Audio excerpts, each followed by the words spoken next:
sesuatu. Kalau berbicara tentang cara makan, maka cara makan Nabi Muhammad yang paling bagus. Cara tidur Nabi Muhammad adalah sebaik-baik cara tidur. Dan ketahuilah maka keluarga Nabi Muhammad sebaik-baik keluarga, sahabat Nabi Muhammad sebaik-baik sahabat, umat Nabi Muhammad sebaik-baik umat. Dan juga ketahuilah, jika ada orang bergembira atas kelahiran seseorang, maka kelahiran Nabi Muhammad adalah sebaik-baik kelahiran. Sallu ala Nabi Muhammad. Ada sebagian yang mengatakan Nabi Muhammad perlu dimuliakan karena ada wahyunya. Selagi belum mendapatkan wahyu, Nabi Muhammad tidak perlu dimuliakan. Dia manusia biasa, karena dia adalah tidak pernah membaca hadis Nabi dengan hati. Kalau orang membaca hadis Nabi dengan akalnya, tidak akan menemukan kelezatan. Di saat mengagungkan Rasulullah, apa mereka lupa bahwa Nabi Muhammad sallallahu alaihi wasallam sangat diagungkan oleh para sahabat Nabi. Dan yang diagungkan bukan saja wahyunya, tapi jasad Nabi Muhammad juga dimuliakan. Dan Nabi Muhammad juga dimuliakan Allah bukan saja di saat sudah menjadi Nabi, sebelum menjadi Nabi pun dimuliakan.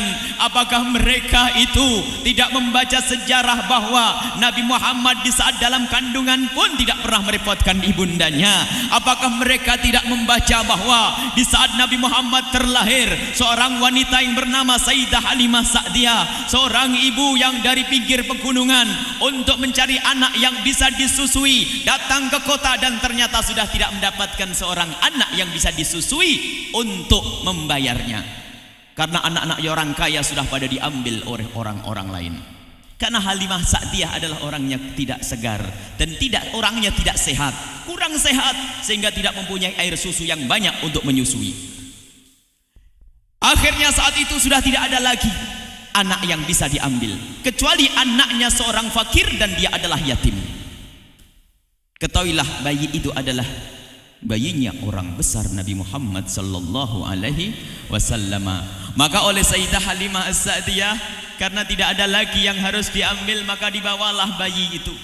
Bayi Nabi Muhammad dibawa, dan ketahuilah, sadari bahwa ini kemuliaan dari Allah. Saat Sayyidah Halimah Sa'diyah memeluk Nabi Muhammad sallallahu alaihi wasallam, dan di saat kulit Nabi Muhammad menempel di kulitnya Sayyidah Halimah Sa'diyah, Allah memberikan air susu yang ada pada Sayyidah Halimah Sa'diyah banyak melebihi daripada ibu-ibu yang lainnya. Ini kemuliaan untuk Rasulullah. Dan kemudian apakah mereka juga tidak membaca waktu Rasulullah menjalankan perdagangan Sayyidah Khadijah waktu itu belum jadi Nabi? Rasulullah dipayungi oleh mendung. Dan masih banyak kalau kita berbicara tentang kemuliaan Nabi Muhammad sebelum jadi Nabi. Lebih dari itu, ternyata para sahabat Nabi Muhammad mengagungkan Nabi Muhammad. Kalau orang tidak paham dengan hatinya, akan dikatakan kultus. Satu riwayat dari Nabi Muhammad SAW, Imam Bukhari meriwayatkan satu hadis. Tolong didengar dengan hati, tidak cukup telinga mendengar. Dengar dengan hati. Suatu ketika Imam Bukhari meriwayatkan satu hadis, dan perawi hadis di mukaddimah hadisnya bersumpah, wallahi, demi Allah, ma tanakhama nukhamatan illa wasaqatat fi kaffi rajulin minhum fadallaka biha wajhahu. Demi Allah, Nabi Muhammad tidak membuang dahak satu buangan, kecuali dahak itu sudah ditangkap oleh salah satu sahabat Nabi dan diusapkan di wajah mereka, di wajahnya. Sallu ala Nabi Muhammad. Bukan wahyunya dan bukan jasadnya, akan tapi dahak yang harus dibuang. Ternyata para sahabat Nabi ngerti kemuliaan Nabi Muhammad, dahaknya pun dimuliakan.